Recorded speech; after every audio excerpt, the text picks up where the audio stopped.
They don't look too happy, do they? Anyway, protests erupting in Pakistan after President Trump tweets that the U.S. is going to withhold hundreds of millions of dollars in military aid to Pakistan, saying that we're pouring good money after bad, and it stops with him.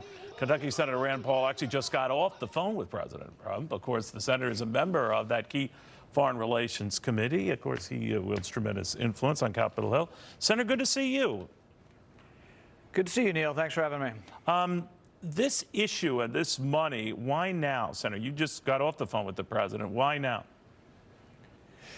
You know, I think most Americans would support the president on this. I mean, we don't like to see our money going to countries that burn our flag.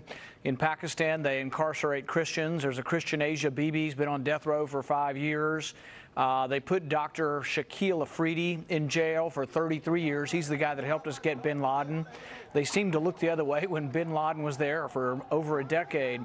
So, yeah, I think Americans agree with the president. We ought to quit sending good money after bad. And what I discussed with the president is I have an idea for using some of that money here at home. We got bridges, we've got roads that need repair. Why don't we keep that money at home and let's put it into rebuilding our infrastructure here at home? Do you know, well, first of all, on that, what did he say to that idea? Well, I don't like to characterize what he tells me personally, but I can tell you that he's talked a lot about infrastructure, and he also has talked a lot about not liking money going to Pakistan. So I think he'd probably be receptive to it, and I did tell him we'd introduce it next week, and so we'll see. We'll see what the administration says, but I think it's very, very popular with the people, but it's one of those things that if you walk around Washington and talk to people, nobody in Washington is for keeping any of that money at home. They would send more money than you can imagine everywhere in the world, but they never will consider keeping any of it at home. But President Trump has said repeatedly during his campaign, throughout his presidency, that we need to spend that money here at home.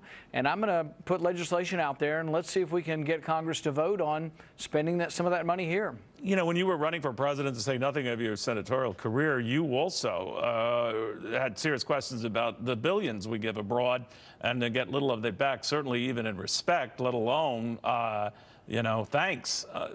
Do we have to do a wholesale sort of step back from foreign aid in general, that Pakistan might be the tipping point? Yeah, I think at the very least, if you're giving people money, they ought to be your friend, and they ought to behave, and they ought to be your ally. There are some people who question whether Pakistani intelligence actually cooperates with the Haqqani network that actually kills our soldiers across the border in Afghanistan. So, yeah, I think there ought to be conditions to it.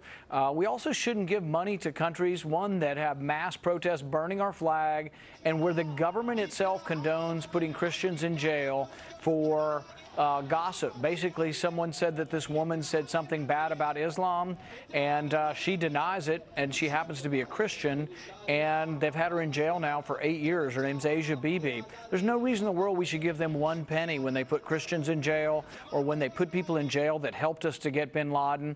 That makes me think that they really don't care about being our ally.